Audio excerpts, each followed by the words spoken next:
잠언 19장 9절의 말씀 가지고 거짓 증언과 거짓말 이런 제목으로 하나님 말씀 함께 묵상하겠습니다. 9절 말씀 우리 한 목소리로 받들어 읽겠습니다. 거짓 증인은 벌을 면하지 못할 것이요 거짓말을 뱉는 자는 망할 것이니라. 오늘 본문은 거짓 증인 또 거짓말을 뱉는 자, 이 같은 말인데 뭐 이게 다르게 또 표현되었을까? 이거는 조금 구분해서 생각을 해보면 거짓 증인은 법정이라든지 공식적으로 거짓말을 하면서 상대방에게 해를 끼치기도 하고 자기의 또 불리한 입장을 또 모면하기도 하고, 이게 이제 거짓 증언이죠. 법정을 여러분들이 생각하시면 됩니다. 근데 우리가 법정에서만 거짓말하는 게 아니라 이 두 번째로 거짓말을 뱉는 자는 망할 것이라 이렇게 돼 있죠. 영어 성경을 보면은 A false witness will not go unpunished. 그리고 and he who pours out lies will perish 이렇게 돼 있잖아요. 이 perish라는 게 유명한 성경 구절이죠. If I perish, I perish. 내가 죽으면 죽으리라. 그런데 우리가 봤던 성경 구절이에요. 여기서도 그 단어가 쓰였는데 이제 에스더 4장에 있는 말씀처럼 내가 망하게 되면 망하게 될 것이다. 이 말, 죽으면 죽으리라 하는 말이 여기서 반드시 죽게 되고 망하게 될 것이다. 이렇게 이제 표현되어 있는 구절입니다. 그러니까 우리가 일상생활 속에서도 이제 거짓말을 하게 되고, 또 법정에 나가거나 또 공식적인 자리에서도 거짓말을 하게 되고, 심지어는 설교자인 제가 좀 설교에 감동을 더하기 위해서 예화를 들거나 또 이런 것도 부풀려 가지고 거짓말을 하게 되는 경우가 있어요. 그러니까 이 거짓말이라는 게 여기 이 영어 성경에는 pours out이라고 되어 있잖아요. 그냥 막 쏟아져 나오는 거예요. 자기도 모르게. 이게 참 놀라운 일입니다. 그리고 심각한 일이기도 하고요. 그래서 오늘은 우리가 이제 하는 말 중에 정직하게 살아야 되고, 또 그리스도인이라면 당연히 정직한 언어 생활을 해야 되는데, 우리도 이 거짓 증언 또 거짓말에 관해서 자유롭지 못한 것이 우리의 현실이죠. 이걸 좀 다른 번역으로 한번 보도록 할까요? 거짓 증인은 벌을 피할 수 없고 거짓말을 하는 사람은 망하고 만다. 세 번역은 이제 이렇게 되어 있습니다. 그러니까 방금 똑같은 거짓말인데 이제 하나는 법정이라든지 또 공적인 자리에서 증언을 할 때 자신에게 불리하지 않게, 어떤 경우는 침묵하는 것도 거짓말이라고 그래요. 내가 분명히 이 이야기를 하면 어떤 사람이 더 유리해질 수 있는데 다 알고 있으면서도 내가 또 불이익을 당할까봐 그냥 가만히 있는 거죠. 그것도 사실은 뭐라고요? 거짓 증언에 속하는. 그러니까 우리는 뭐 거짓말을 여기 영어 성경처럼 pours out, 그냥 마치 수도꼭지에서 물이 콸콸콸콸 쏟아져 나오듯이 사실 우리 존재 자체가 그 거짓말을 그렇게 밥 먹듯이 물 마시듯이 그렇게 하고 있는 게 우리의 존재들이에요. 제가 이제 목사님들하고 베이커스필드에서는 이제 매주 금요일마다 이렇게 테니스를 치는데, 테니스를 치다가 이제 사모님한테 전화가 오는 경우가 있잖아요. 그러면 당신 뭐해? 이게 들리잖아요, 그죠? 다른 목사님이 받는 거 보면 난 목사님들하고 있어. 목사님들하고 있는 건 맞는데 테니스 치는 건 얘기 안 하는 거예요. 이것도 거짓말인 거죠. 하여튼 이렇게 우리 공동 번역으로 한번 볼까요? 함께 읽습니다. 거짓 증인은 벌을 받고 거짓말하는 자는 망하고 만다. 이게 이제 공동 번역 이렇게 번역이 돼 있어요. 몇 가지 질문을 해봤습니다. 아까 우리가 짧은 영장에서 본 것처럼 사람은 언제부터 거짓말을 할까? 네, 보통 몇 세부터요? 2살, 3살 때부터 거짓말을 하고요. 인지 능력이 발달해서 유치원 다닐 때는 상상해서 또 거짓말을 한대요. 그래서 친구가 뭐 다치지도 않고 뭐 이렇게 했는데 상상을 해가지고 또 와서 거짓말까지. 인간이 이게 아주 죄인이라는 것을 그런 것들을 통해서 보면 벌써 2살 이렇게 될 때부터 표정으로라든지 어떤 감정으로라든지 아니면 실제로 말을 하기 시작하면서부터 거짓말을 한다는 게 이제 학자들의 연구예요. 이걸 보면서 인간은 모든 사람이 죄를 범하였음에 하나님의 영광에 이르지 못했다 하는 이 말씀이 이게 진리입니다. 제가 대학생 때 자취를 했어요. 우리 이제 자취방이 있고 큰 대청마루가 있고 그 다음에 이제 할머니 방이 있고 그 다음에 제 선배 방이 있었어요. 그 집에서 이제 이렇게 제가 여름날 문을 열어놓고 공부를 하고 있었는데 제 같은 과 선배네 집에서 이제 방을 한 칸 얻어서 자취를 하고 있었는데, 그때 이제 그 할머니는 연세가 드신 할머니인데 집이 좀 부유하니까 저 시골에 사는 사람인데 이제 춘천에다 집 한 채를 사놓고 그 손주를 위해서 할머니가 와서 이제 밥도 해주시고 또 친구들하고 쉬기도 하시고 그런 집이에요. 그러니까 좀 뭐 넉넉한 집이죠. 그러니까 할머니가 약주를 좋아하시고 또 이렇게 그림 공부하는 걸 좋아하셨어요. 그래서 매일 할머니들하고 모여가지고 이제 10원 내기 그림 공부를 하시더라고요.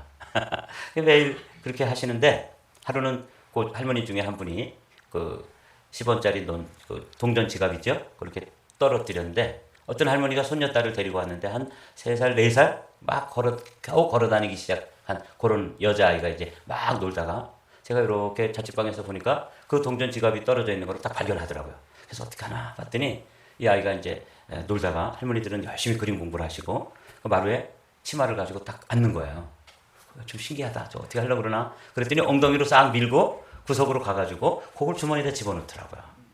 이게 아주 발칙하고 앙큼한 4살, 3살, 4살 된 아이가 이건 뭐야? 그리고 할머니한테 갖다 줘야 될 텐데 그걸 깔고 앉아가지고 엉덩이로 밀고 가는 거예요. 제가 그걸 봤어요. 그래서 뭐 그냥 보고 있었죠. 어린아이도 저렇게 재물에 대해서 욕심이 있고 이 죄성이 있는 우리 아주 어린아이인데도 그런 모습을 보면서 적지 않게 놀랐습니다. 인간이 2살, 3살 때부터 거짓말을 한다 그러니까 그리고 거짓말의 정점이 언제 오냐면 한 10대에 온대요. 그래도 제일 거짓말을 안 할 때가 5살, 6살 때고 그래도 거짓말을 하지만 그래도 순진한 때예요. 그리고 60이 넘은 사람들이 이제 거짓말을 좀 덜 한대요. 그러니까 우리는 조금 그래도 거짓말을 덜 하는 연령대에 살고 있는 것이죠. 네. 거짓말을 좀 모아봤습니다. 남편들이 가장 많이 하는 거짓말. 이게 찾아봤더니 이렇게 나와요. 내가 올해부터는 술, 담배 끊고 운동할 거야. 이렇게 자기 와이프한테 얘기해놓고 이게 이제 허언이 된다는 거죠. 그리고 전화를 아무리 해도 이제 딴짓하느라고 전화 안 받다가 왜 전화 안 받았어요? 이러면 뭐라 그래요? 핸드폰이 꺼져 있었어. 배터리가 나갔어. 이렇게 거짓말 한다는 거죠.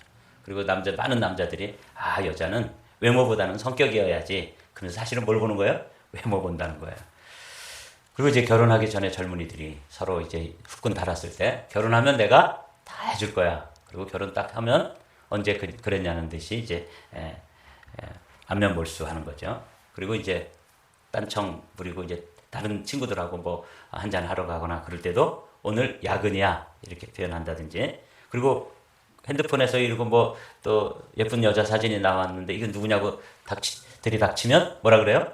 그냥 아는 후배야 이렇게 둘러대기도 하고 그리고 이제 당신이 세상에서 제일 예뻐 이렇게 이제 하는 것들 이게 남자들이 주로 하는 7 그 외에도 많았었는데 제가 이제 줄여서 한 7가지로 요약을 해봤습니다.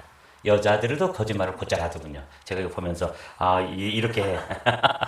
첫 번째로 하는 게 뭐냐면 뭐 이렇게 남편 몰래 뭐 사다 놨다가 남편이 이거 못 보던 건데 이러면 뭐라 그래요?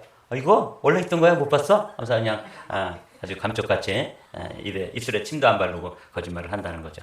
그럼 뭐 사왔는데 주로 이제 이 남편들이 이런 걸 자꾸 좀 뭐라 그러나 봐요. 그러니까 이제 여자들은 아내들은 그렇게 이제 아마 방패막이를 하나 봐요. 이거 별로 안 비싼 거야.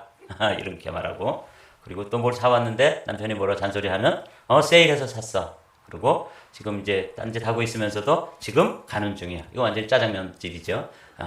아직 출발도 안 했으면서 가고 있습니다. 그리고 뭘 좀 추가하려고 그러는데 그럼 할 수 있어요. 이런 데잖아요. 그러니까 이 아내들이 이런 거짓말을 좀 하나 봐요. 그리고 뭘 찾는데 찾아주기 싫으면 나 그거 손도 안 댔어. 이렇게 얘기하기도 하고 그리고 이제 물건이 어디 갔는데 막 찾으면은 이거 버린 거 아니야? 그러면 안 버렸어. 그리고 사실은 버렸는데 이렇게 얘기하고 똑같이 남자들도 뭐 배터리가 나갔다, 뭐 휴대폰 꺼놨다. 그런데 이거 이제 왜 문자 메시지도 확인하지 않고 뭐 하느냐고 이렇게 얘기하면 연락 온 거 못 봤어. 미안해. 이렇게 이제 얘기해. 주로 뭐 이런 이야기들 하면서도 이런 것들도 다 뭐에 속한다고요? 거짓말에 속한다. 네. 오늘 잠언 19장 9절 말씀인데 오늘 5절에도 이렇게 되어 있어요. 거짓 증인은 벌을 면하지 못할 것이요 거짓말을 하는 자도 피하지 못하리라. 이건 이제 거짓 증인 또 거짓말하는 사람. 이게 이제 아까 말씀드린 것처럼 구분이 된다고 말씀드렸죠. 하나는 법정이라든지 공적인 자리라든지 이런 공적인 위치에서 거짓말을 하는 것은 이제 거짓 증언이라고 이해될 수 있고 그리고 일상적인 삶 속에서 약속 시간 늦어놓고도 뭐라 그러죠? 오늘 왜 이렇게 차가 밀리는 거야? 이러면서 이제 트래픽 때문에 늦었다고 이제 둘러대기도 하죠. 이런 것들은 거짓말에 속하는 거죠. 5절과 9절이 같은 장에 잠언 19장에 이렇게 반복되어 있었습니다. 이 거짓말에 대해서는 이제 십계명에 나오는 말씀이에요. 내 이웃을 해하려고 거짓 증거하지 말지니라. 그래서 이제 학자들은 십계명에 나오는 이 말씀을 출애굽기 20장에 있는 이 말씀을 법정 증언에 대해서만 말씀하는 것이다. 이렇게 이제 이해하는 학자들도 있고, 그것뿐만 아니라 잠언서에서 이렇게 말씀하시는 것처럼 법정에서뿐만 아니라 일상적인 삶에서도 거짓말하는 것까지도 다 포함된 것이다. 이게 이제 십계명에 대한 두 가지 의견이었습니다. 근데 이제 우리는 요거 내 이웃을 해하려고 거짓 증거하지 말지니라. 이게 이제 법정에서 상대방에게 불리하게 증언함으로써 그 사람에게 해를 끼치기도 하고, 또 다 알고 있으면서도 내가 침묵함으로써 내가 알고 있는 사실을 바르게 이야기해주면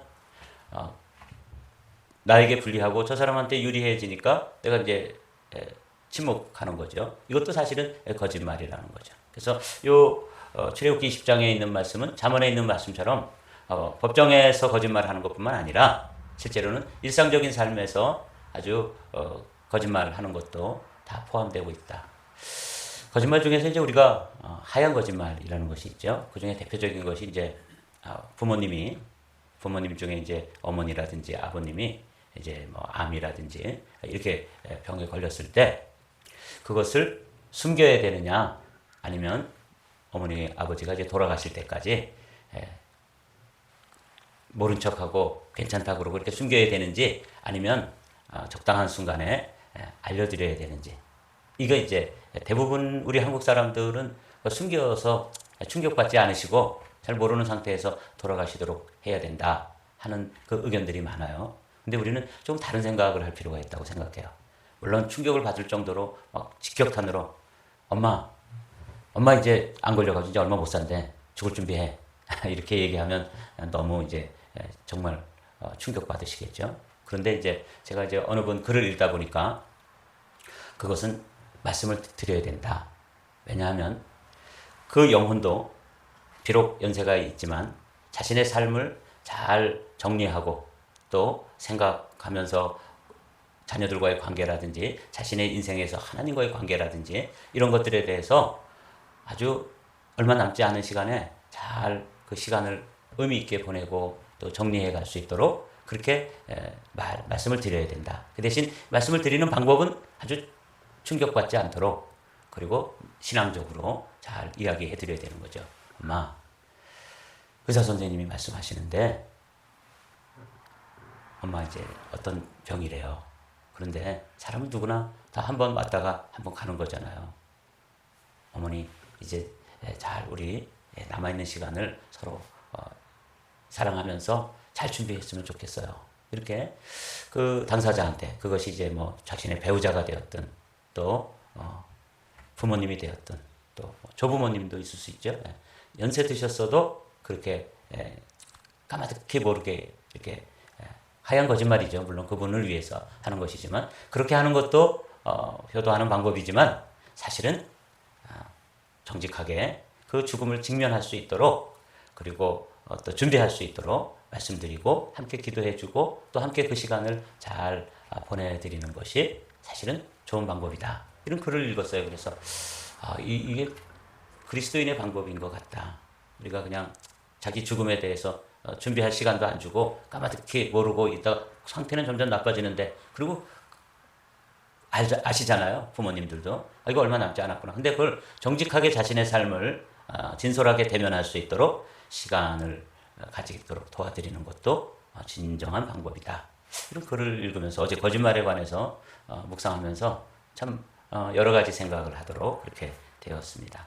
거짓말에 대해서 몇 가지 더 성경 구절을 한번 읽어보도록 하죠. 잠언 24장에 있는 말씀, 우리가 이제 또 나누게 될 말씀인데 미리 가져와서 함께 읽어봤습니다. 함께 읽어보시죠. 너는 까닭 없이 내 이웃을 쳐서 증인이 되지 말며 내 입술로 속이지 말지니라. 네. 저는 재판을 해본 사람입니다. 본의 아니게 민사도 해봤고 특별히 교단 재판도 해봤고, 그래서 또 이 재판을 하는 과정에서 저는 이제 원고가 되었고 피고가 되었는데 피고들하고 만나서 이제 이렇게 법정에서 증언하는 것도 들어보고 그랬는데 이 교단 재판이잖아요. 재판하시는 분들도 목회자들이고 나도 목사고 상대방도 목회자들인데 어쩌면 그렇게 없는 일도 있는 것처럼 또 아닌데도 긴 것처럼 그렇게 증언을 해서 자신들이 유리하도록 이 국면을 끌고 가려고 아닌데도 그렇게 거짓말을 하는 거예요.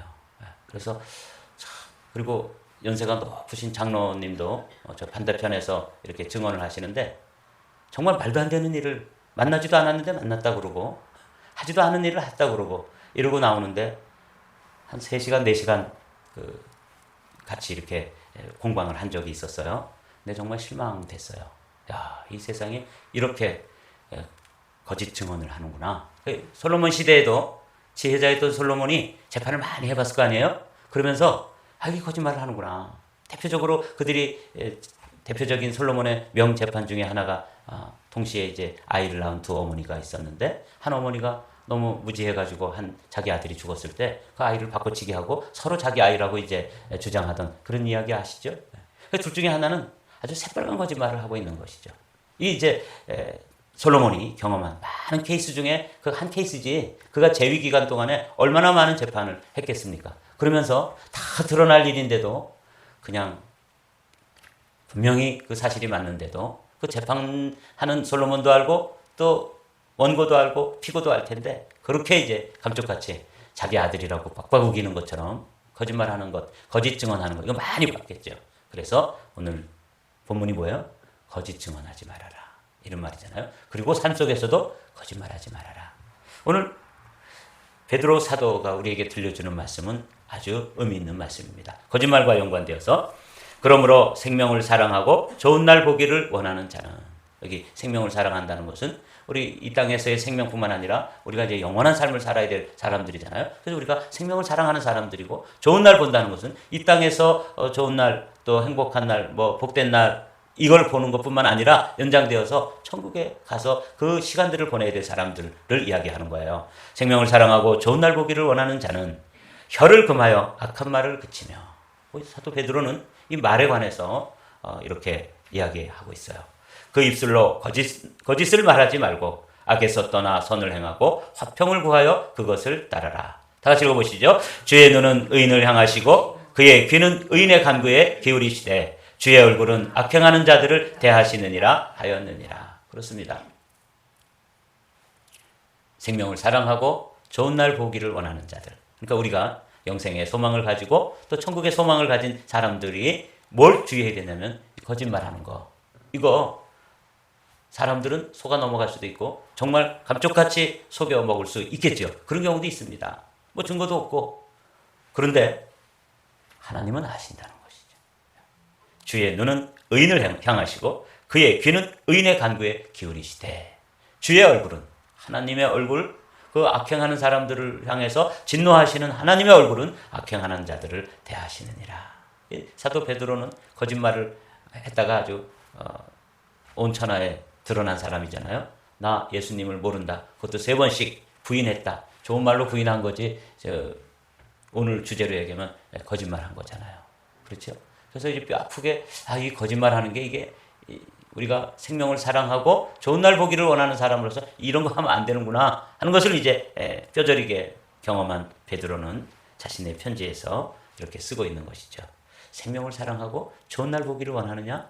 정말 영생의 은혜를 입고 천국의 소망을 가지고 사는 자들아, 너희가 혀를 금하고 입술로 거짓말을 말하지 말고 악에서 떠나 선을 행하고 샬롬을 구하며 그것을 따르라. 이렇게 우리에게 말씀해 주시는 이 말씀을 오늘은 귀담아 들으시고 피치 못하게 이 설교를 들은 후에도 또 감쪽같이 우리가 부지불식간에 거짓말을 할 수도 있고 저도 뭐 그런 것에 자유롭지 않아서 오늘 이 본문 말씀 그리고 아내들이 하는 거짓말, 남편들이 하는 거짓말 사람은 언제부터 거짓말할까? 이게 되게 사실은 찾아보다가 큰 충격을 받았습니다. 2살, 3살짜리만 돼도 자기도 인간은 거짓말을 시작하고 그리고 어린아이 때부터도 그 안에 있는 죄성이 감쪽같이 엄마 아빠한테도 거짓말을 하기 시작한다는 거지. 우리의 원죄를 가진 우리의 모습이다.